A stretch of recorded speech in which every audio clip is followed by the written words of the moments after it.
సిగాచి సంస్థ సీఈఓ అమిత్ రాజ్ సిన్హాను పటాన్చెరు పోలీసులు అరెస్ట్ చేశారు. ఈ ఏడాది జూన్ 30న సంగారెడ్డి జిల్లా పాసమైలారం పారిశ్రామిక వాడలోని సిగాచి పరిశ్రమలో భారీ విస్ఫోటం సంభవించి 54 మంది మృతి చెందారు.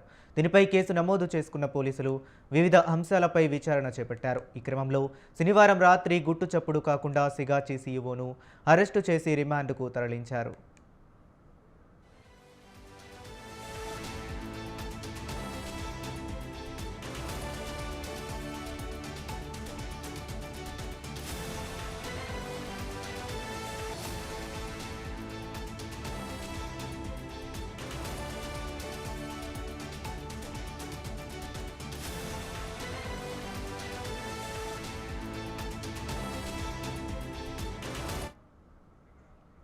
ఇక సిగాచి సంస్థ సీఈఓ అమిత్ రాజు సిన్హాను పటాన్చెరు పోలీసులు అరెస్ట్ చేశారు. ఈ ఏడాది జూన్ 30న సంగారెడ్డి జిల్లా పాసమైలారం పారిశ్రామిక వాడలోని సిగాచి పరిశ్రమలో భారీ విస్ఫోటం సంభవించి 54 మంది మృతి చెందారు.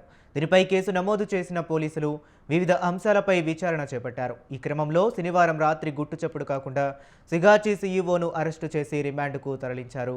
ఇక ఇదే అంశం గురించి మరింత సమాచారాన్ని మా కరెస్పాండెంట్ ఉషా ఫోన్ లైన్లో అందిస్తారు. ఉషా, చెప్పండి.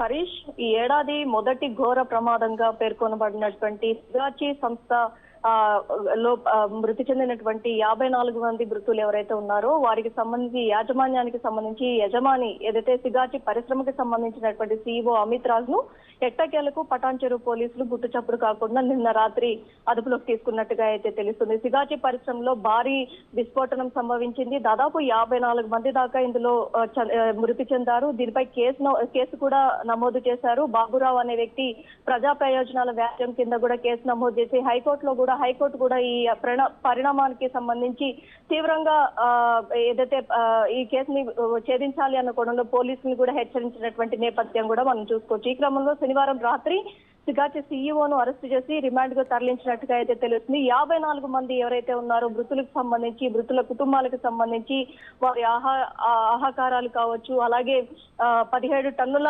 సోడియం క్లోరైడ్ నిల్వ చేసినటువంటి ఏదైతే టన్నులు ఉందో దానికి సంబంధించి పేలుడు తీవ్రతతో దాదాపు 8 మంది అక్కడికక్కడే చనిపోయారు. ఇప్పటి వరకు కూడా డిఎన్ఏ రిపోర్ట్లకు సంబంధించి కావచ్చు, అలాగే కుటుంబ సభ్యులు కావచ్చు, ఆ మనోవేదన నుంచి ఇప్పటి కూడా ఒక కుటుంబ సభ్యుని కోల్పోయినటువంటి ఆ కుటుంబము ఇప్పటికీ కూడా కోలుకోలేని సంఘటన.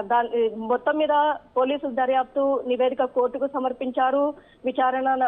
విచారణ కూడా వాయిదాలు కొనసాగుతున్నాయి. డిఎస్పీ కూడా కోర్టులో హాజరయ్యారు. సంగారెడ్డి జిల్లా పాసమైలారం సిగాచి ఫార్మా ప్లాంట్ లో జరిగినటువంటి ఈ ప్రమాదానికి సంబంధించి 54 మంది కార్మికులు కూడా వలస కార్మికుల్లో దాదాపుగా కూడా అటు తమిళనాడు, ఒరిస్సా, అలాగే కర్ణాటక, హైదరాబాద్ కి సంబంధించి పలువురు, ఏపీకి సంబంధించి ఇతర జిల్లాల నుంచి వలస ఉద్యోగరీత్యా వచ్చినటువంటి కూలీలతో పాటు ఉద్యోగులు కూడా చాలా మంది కూడా ఇందులో దుర్మరణం పాలయ్యారు. కొత్తగా పెళ్లైన జంట కూడా ఇందులో ఉన్నటువంటి నేపథ్యాన్ని కూడా అప్పట్లో జూన్ లో వచ్చినటువంటి కథనాల మేరకు మనం కూడా గమనించవచ్చు. ఏటకేలకు యజమానినైతే నిన్న రాత్రి అదుపులోకి తీసుకున్నారు.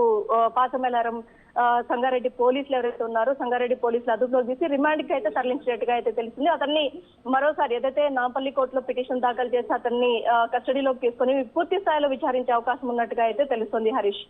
Okay, right. Thank you Usha.